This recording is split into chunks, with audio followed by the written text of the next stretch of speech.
Kami sudah siap untuk menerima kebenaran firman Tuhan. Karena firman-Mu adalah segalanya bagi kami.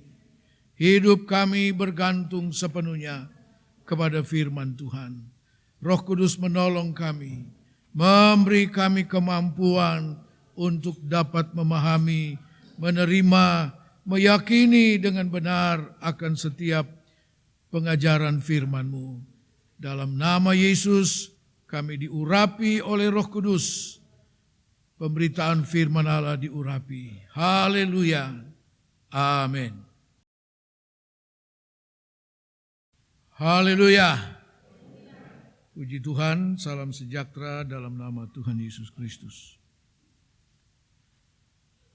3 minggu yang lalu saya sudah menyampaikan firman Tuhan dari kitab Yesaya pasal 26 ayat 2 dan ayat 3.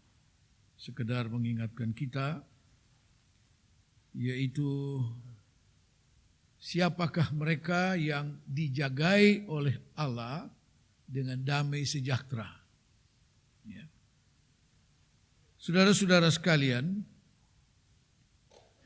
yaitu dalam Yesaya 26 ayat 2 dan ayat 3, mereka yang dijagai dengan damai sejahtera adalah bangsa yang benar.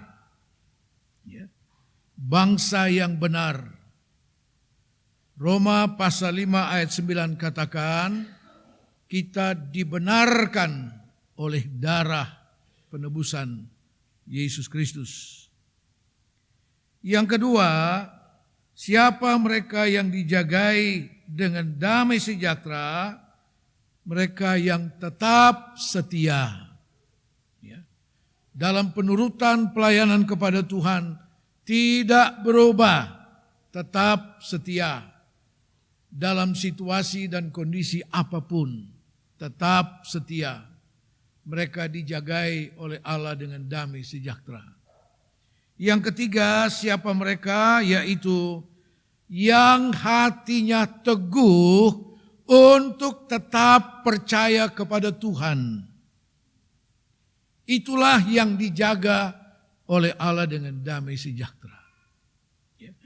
Dijaga oleh Allah dengan damai sejahtera dalam Yesaya 26 ayat 2 dan 3. Yang hatinya tetap percaya kepada Tuhan.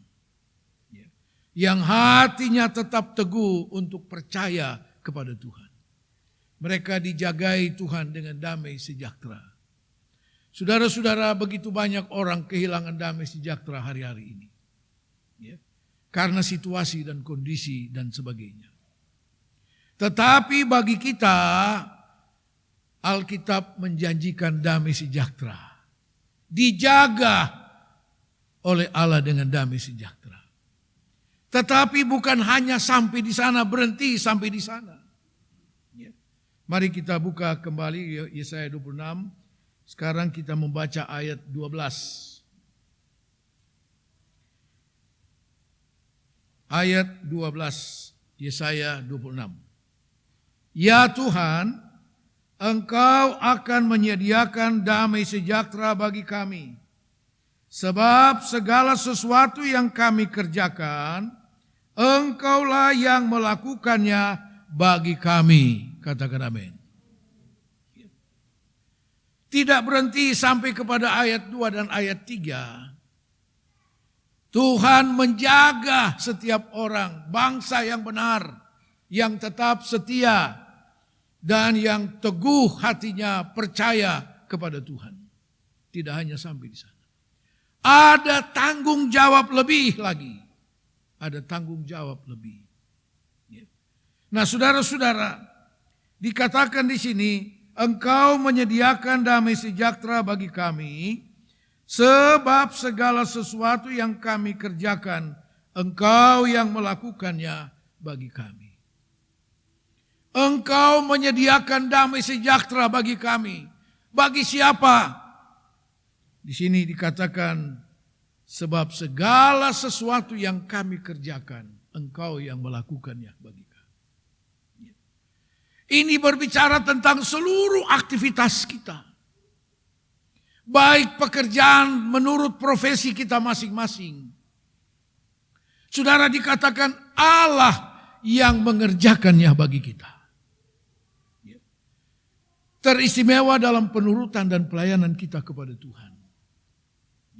Allah yang mengerjakannya bagi kita.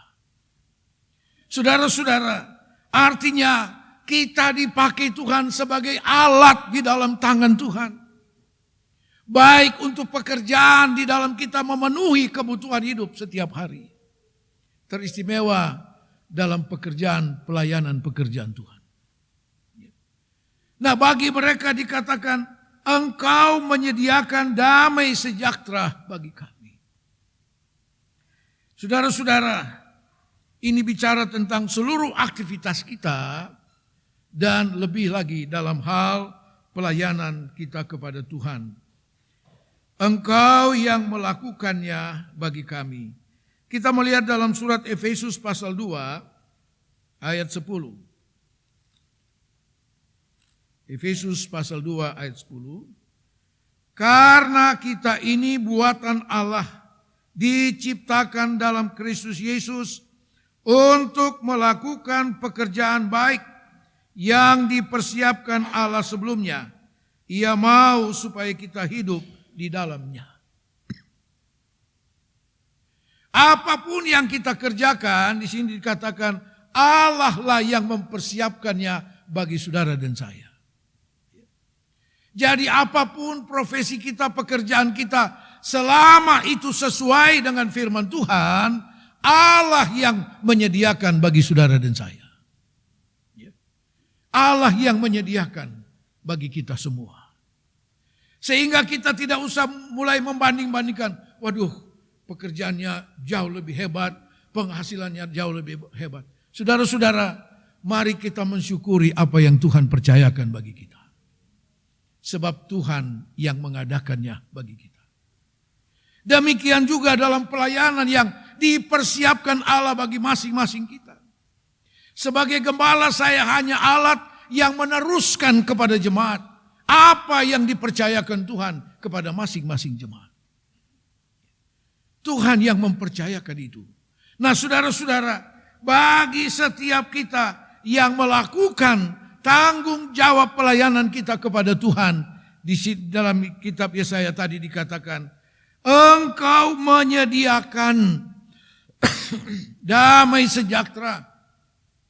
Sebab bukan tidak mungkin dalam kita melakukan setiap aktivitas kita sepanjang hari, dalam setiap kehidupan kita, ada banyak tantangan, persoalan, masalah. Tetapi menghadapi itu semua, Alkitab menjanjikan, ya Tuhan, Engkau menyediakan damai sejahtera yang akan melebihi segala bentuk tantangan yang kita hadapi. Sehingga kita tidak harus menjadi berdosa dengan berbagai tantangan yang kita hadapi. Menghadapi berbagai tantangan kita tidak harus mempersalahkan si A, si B dan sebagainya. Tidak perlu seperti itu. Ketika Tuhan menyediakan, memenuhi kita dengan damai sejahtera, apapun yang kita hadapi, kita akan tetap berkata, puji Tuhan, segala hormat bagi Tuhan. Karena apa? Tidak ada sesuatu yang jadi dalam hidup ini secara kebetulan. Katakan amin. Semua Tuhan yang mengerjakan bagi kita. Tuhan yang melakukannya bagi kita. Dia memberi saudara dan saya kepercayaan, baik dalam pekerjaan kita setiap hari, maupun kepercayaan dalam pelayanan. Saudara, kita tidak bekerja sendiri. Roma pasal 8 ayat yang ke-28. Saya kira ayat yang kita sudah hafal semua. Roma 8 ayat yang ke-28. Kita tahu sekarang bahwa Allah turut bekerja dalam segala sesuatu untuk mendatangkan kebaikan bagi mereka yang mengasihi Dia, yaitu bagi mereka yang terpanggil sesuai dengan rencana Allah. Allah turut bekerja. Selama pekerjaan yang kita lakukan sesuai dengan firman Tuhan. Tidak menyimpang dari firman Tuhan. Ketika kita menyimpang dari firman Allah, Allah membiarkan saudara. silakan urus sendiri. Dan pasti tidak akan menguntungkan bagi kita.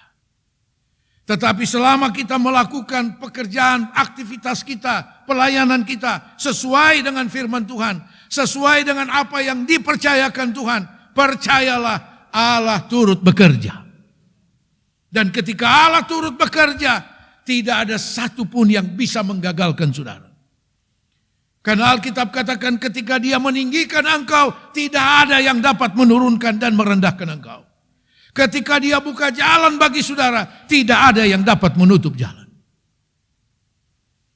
Dan di dalam menghadapi berbagai tantangan, Allah menyediakan damai sejahtera. Katakan amin. Sehingga kita tidak harus jadi berdosa. Ketika Yesus ada dalam satu perahu bersama murid-murid menyeberang Danau Galilea. Di tengah perjalanan datanglah gelombang yang sepertinya tidak biasa dihadapi oleh murid-murid ketika mereka jadi nelayan. Sehingga mereka panik, saudara. Padahal mereka sudah biasa di Danau Galilea itu. Tetapi kali ini gayanya agak lain, saudara. Saudara-saudara, memang tantangan yang kita hadapi dalam hidup ini bukan itu-itu saja.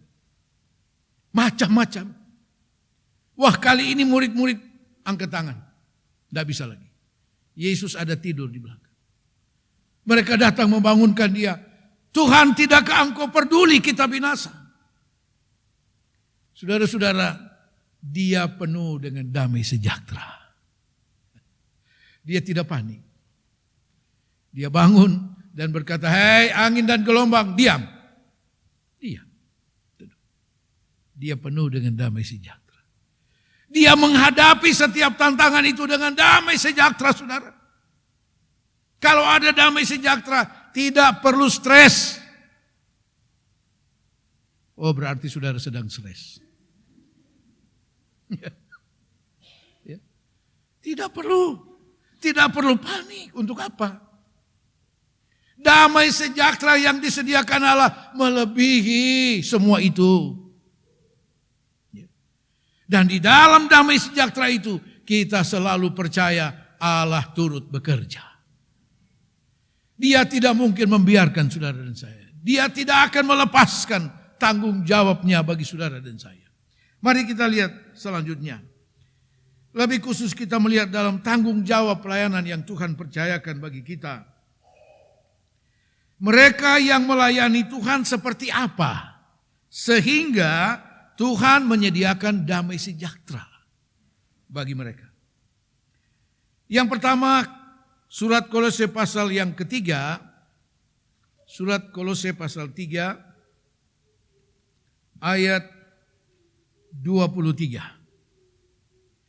Apapun juga yang kamu perbuat, perbuatlah dengan segenap hatimu seperti untuk Tuhan dan bukan untuk manusia.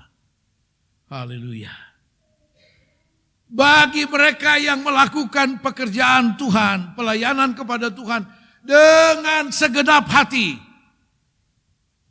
Seperti kepada Tuhan, bukan seperti kepada manusia. Bagi mereka Allah menyediakan damai sejahtera. Haleluya.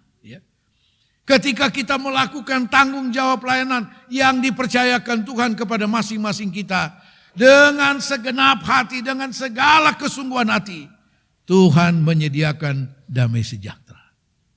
Haleluya. Tuhan menyediakan damai sejahtera. Bagi mereka yang melakukan pekerjaan Tuhan dengan segenap hati. Karena Tuhan yang memberi kepercayaan itu kepada kita. Sebab itu dikatakan seperti kepada Tuhan, bukan seperti kepada manusia. Saudara, bukan manusia yang menilai pelayanan kita kepada Tuhan. Tuhanlah yang menilai karena Dia yang memberi kita kepercayaan. Karena itu jangan pernah terpengaruh, terbawa dengan atau tersandra dengan apa kata orang. Jangan seperti itu. Karena yang memberi kita kepercayaan itu adalah Tuhan. Begitu juga kita dalam melakukan aktivitas kita setiap hari, pekerjaan kita, profesi kita. Tidak perlu terpengaruh dengan apa kata orang. Ya. Saudara-saudara, tetapi mari kita lakukan dengan segala kesungguhan hati. Seperti kepada Tuhan. Kenapa dikatakan seperti kepada Tuhan? Karena Tuhan yang memberi kepercayaan itu. Berikut. Mari kita lihat 1 Timotius 1 ayat 12.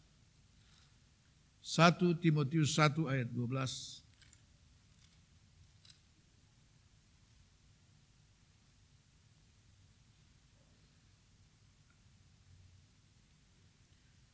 Aku bersyukur kepada Dia yang menguatkan aku, yaitu Kristus Yesus Tuhan kita. Karena Ia menganggap aku setia dan mempercayakan pelayanan ini kepadaku. Paulus katakan, Dia yang mempercayakan pelayanan ini kepadaku, bukan manusia. Tuhan yang mempercayakan. Karena itu mari kita lakukan apapun, sekecil apapun tanggung jawab pelayanan itu, lakukan seperti kepada Tuhan, bukan seperti kepada manusia. Yang kedua, dan kepada mereka ini Tuhan menyediakan damai sejahtera. Saudara, damai sejahtera dari Tuhan Yesus katakan bukan seperti yang dunia berikan, tetapi damai sejahteraku sendiri. Seperti apa damai sejahtera daripada Yesus? Seperti contoh yang saya sampaikan tadi. Ketika murid-murid panik dan dalam pikiran mereka tidak ada jalan lain, kita pasti tenggelam. Binasa kita. Tapi Yesus yang punya damai sejahtera, Dia penuh dengan ketenangan menghadapi itu semua. Haleluya. Yang kedua, kita melihat dalam 2 Timotius 1 ayat 3. 2 Timotius 1 ayat 3. Aku mengucap syukur kepada Allah yang kulayani dengan hati nurani yang murni, seperti yang dilakukan nenek moyangku. Dan selalu aku mengingat engkau dalam permohonanku, baik siang maupun malam. Kalimat yang pertama sekali lagi, aku mengucap syukur kepada Allah yang kulayani dengan hati nurani yang murni. Mereka yang melayani Tuhan dengan hati nurani yang murni. Bagi mereka disediakan Tuhan damai sejahtera. Dengan hati nurani yang murni. Artinya apa? Tidak ada motivasi lain. Tanpa pamrih, saudara. Tanpa pamrih. Melayani Tuhan dengan segala kemurnian hati. Itu yang dilakukan oleh Rasul Paulus sebagai hamba Tuhan. Dengan hati nurani yang murni. Saudara, mari kita melayani Tuhan dengan hati nurani yang murni. Tanpa ada kepentingan apapun, kecuali melakukan segala sesuatu untuk menyenangkan Tuhan. Bukan menyenangkan gembala, bukan percuma, saudara. Tetapi menyenangkan Tuhan yang memberi saudara dan saya perhatian 1 kali 24 jam. Dia memberi perhatian kepada saudara dan saya. Kita mungkin ketemu dalam kegiatan-kegiatan ibadah seperti itu. Tapi engkau tidak pernah lepas dari perhatian Tuhan 1 kali 24 jam. Mari kita layani Tuhan dengan hati nurani yang murni. Tanpa ada pemikiran-pemikiran yang negatif. Saudara-saudara, kepada rekan-rekan hamba Tuhan dalam berbagai seminar saya selalu katakan, buang jauh dari pikiran, hati dan perasaan kita. Ketika kita akan melakukan suatu aktivitas kegiatan, saudara, jangan pernah ada dalam hati pikiran kita, kalau saya lakukan ini, saya jadi apa dan saya dapat apa di sana. Buang itu. Kalau Yesus berpikir seperti itu, dia tidak pernah tinggalkan sorga untuk datang ke dunia, saudara. Sebab untuk datang ke dunia dia jadi apa? Sengsara, menderita, mati karena dosa kita. Siapa yang mau seperti itu? Tidak ada. tetapi dia melakukannya dengan hati nurani yang murni untuk melakukan kehendak Bapanya. Sehingga surat Ibrani katakan dia mengabaikan segala bentuk penderitaan itu karena dia melihat kepada apa yang dijanjikan Allah, kepada apa yang disediakan bagi. Saudara-saudara sekalian, karena itu mari kita lakukan segala sesuatu pelayanan kita dengan hati nurani yang murni. Sekali lagi tanpa kepentingan dan motivasi apapun. Kecuali untuk menyenangkan Tuhan. Ya, menyenangkan Tuhan. Sebab ketika kita melakukan segala sesuatu sesuai dengan firman Tuhan, Tuhan tidak pernah melepaskan perhatiannya kepada saudara dan saya. Haleluya. Dengan apa? Menyediakan damai sejahtera bagi kita. Saudara, ketika engkau melayani dengan terpaksa dan menurut penilaian orang, satu kali engkau akan kecewa. Dan mungkin engkau akan melepaskan tanggung jawab itu. Tapi ketika engkau melayani dengan hati nurani yang murni, engkau akan penuh dengan damai sejahtera. Haleluya. Engkau tidak akan pernah kecewa dan dikecewakan oleh Tuhan. Tidak akan. Puji Tuhan. Yang ketiga, Lukas 17 ayat 10. Lukas 17 ayat 10. Demikian jugalah kamu apabila kamu telah melakukan segala sesuatu yang ditugaskan kepadamu, hendaklah kamu berkata, kami adalah hamba-hamba yang tidak berguna. Kami hanya melakukan apa yang kami harus lakukan. Di sana Tuhan Yesus memberi perumpamaan tentang hamba. Seorang tuan dan seorang hamba. Ketika tuannya kembali dari tempat yang jauh dan sampai di rumah, kemudian itu hamba juga baru pulang dari pekerjaannya, membajaklah, menaburlah dan segala macam. Begitu itu hamba datang, tuannya bilang, ikat pinggangmu, sediakan makanan bagiku, layani aku. Wah, dia harus kerja semua. Sediakan semua. Tentu dengan yang terbaik. Setelah dia menyediakan semua, tuan itu makan. Kemudian saudara, apakah hamba itu lalu turut makan dengan tuannya? Tidak. Tuannya sendiri. Mungkin kita akan berkata, wih sampai hati ya. Dia urus begitu rupanya. Lu sonde ajak juga kok. Sonde. Nanti setelah Tuhan itu puas dengan pelayanan hamba itu, baru hamba itu disuruh makan. Tetapi itu pun kemudian hamba itu berkata, dia harus berkata, kami adalah hamba-hamba yang tidak berguna. Yang hanya melakukan apa yang dipercayakan. Itu Tuhan tidak lalu berkata, makasih banyak luar biasa loh. Oh, tidak ada. Nah, kalau kita melayani dengan hati nurani yang murni, dengan kesungguhan hati, kita tidak pernah menantikan terima kasih, imbalan. Tidak. Katakan amin. Mungkin saya sudah pernah saksikan dulu ada jemaat kita. Kita berjuang kemana kok. Dia kebetulan ada kendaraannya. Jadi kendaraannya ikut dipakai untuk kita melayani di luar kota sana. Begitu pulang, sudah malam masing-masing pulang. Saudara, minggu depan dia tidak gereja. Ya. Seterusnya tidak gereja. Ada jemaat bilang sama saya, Om, itu bapak tua, dia sudah mau gereja lagi. Loh kenapa?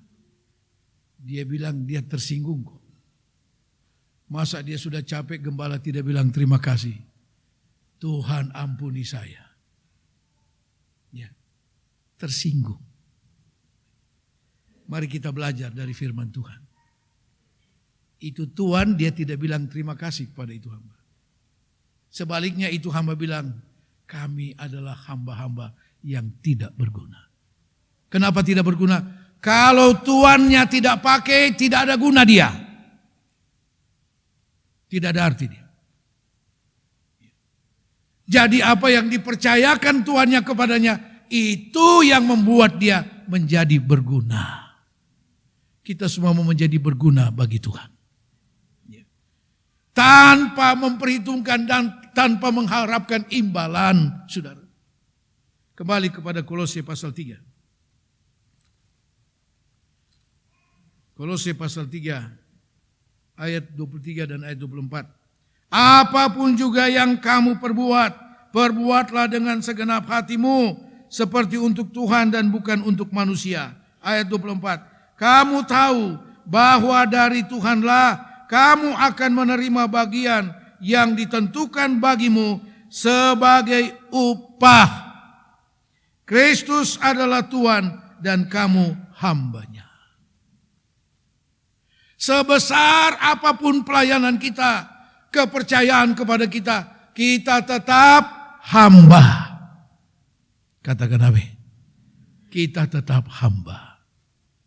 Tetapi di sana dikatakan, dari Tuhanlah kamu akan menerima bagian yang ditentukan sebagai upah. Oh, Tuhan tahu. Orang bisa lupa, Tuhan tidak pernah lupa, saudara. Tuhan tidak pernah lupa. Tapi saya mau katakan, engkau tidak akan pernah menuai untuk apa yang engkau tidak pernah tabur. Tidak akan pernah. Tapi engkau akan menuai untuk apa yang engkau tabur. Itu pasti, sudah. Ya. Puji Tuhan. Dalam 1 Korintus pasal yang ke-15,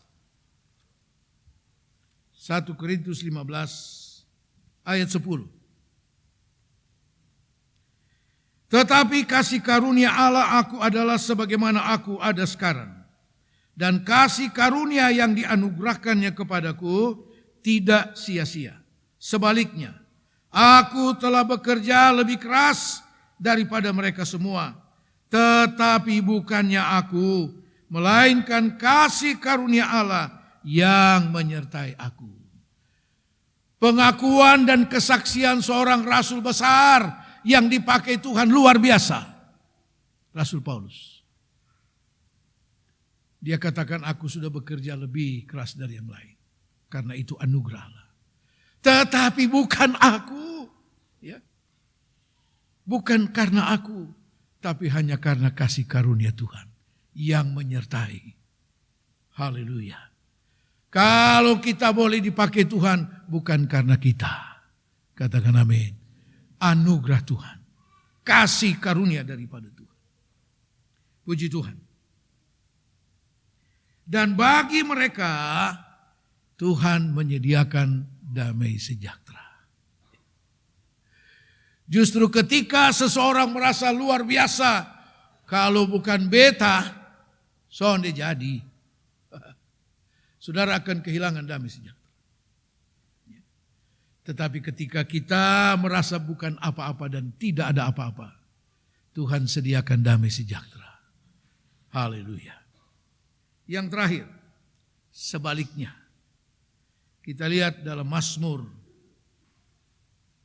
28. Mazmur 28. Ayat 5.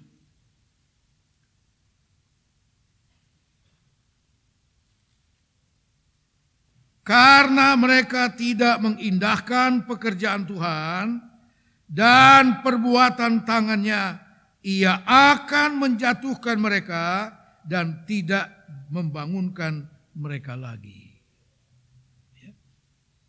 Orang yang mengabaikan tanggung jawab pelayanan yang Tuhan percayakan akan dijatuhkan oleh Tuhan. Ini kata firman. Ya. Dan yang dimaksud dijatuhkan di sini menyangkut banyak hal, saudara. Menyangkut banyak hal. Dan firman Tuhan katakan tidak akan membangunkan mereka kembali. Karena itu mari kita sungguh-sungguh melakukan apa yang Tuhan percayakan. Baik dalam aktivitas kita setiap hari, tugas pekerjaan kita, profesi kita. Lakukan dengan segala kesungguhan hati. Dalam pekerjaan itu saudara mungkin harus melayani banyak orang. Lakukan dengan hati nurani yang murni. Dengan ketulusan hati. Dan lakukan dengan segala kerendahan hati. Bukan karena saya, tapi karena Tuhan. Haleluya. Jangan sebaliknya. Mengabaikan pekerjaan Tuhan. Mengabaikan pelayanan. Mengabaikan kita menganggap remeh itu. Apalah itu. Ya. Saudara, firman Tuhan katakan dia akan dijatuhkan oleh Tuhan. Dan kalau Tuhan yang jatuhkan, tidak ada yang bisa angkat saudara. Tidak ada yang bisa angkat. Mora Rosso juga kayak apa, tidak bisa. Ya.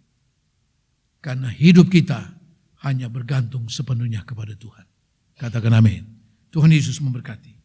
Seringkali ku jalani hidup ini tak berarti aku berjalan sendiri tanpa harapan yang pasti. Namun tanpa ku sadari tanganmu yang penuh kasih selalu ada menjagai diriku setiap hari. Apa yang hilang dariku Engkau pulihkan di hidupku, lebih dari yang aku tahu. Kau memeliharaku. Apa yang hancur dariku Engkau pulihkan di hidupku, lebih dari yang aku tahu. Engkau sungguh mengasihi aku.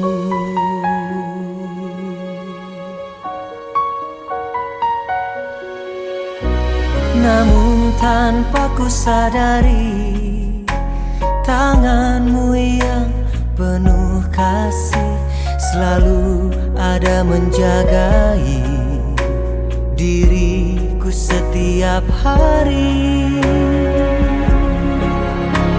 Apa yang hilang dariku Engkau pulihkan di hidupku, lebih dari yang aku tahu. Kau memeliharaku.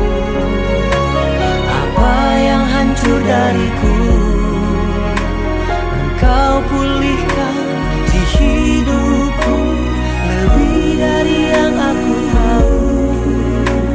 Engkau sungguh mengasihi aku.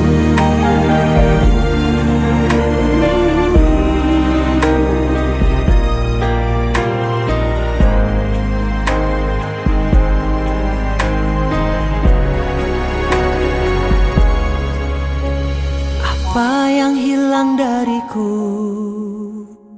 Engkau pulihkan di hidupku, lebih dari yang aku tahu. Kau memeliharaku. Apa yang hancur dariku Engkau pulihkan di hidupku, lebih dari yang aku tahu. Engkau sungguh mengasihi aku. Yang hilang dariku Engkau pulihkan di hidupku, lebih dari yang aku tahu. Kau memeliharaku. Apa yang hancur dariku hancur kau pulihkan di hidupku, lebih dari Engkau sungguh mengasihi aku. Engkau sungguh mengasihi aku.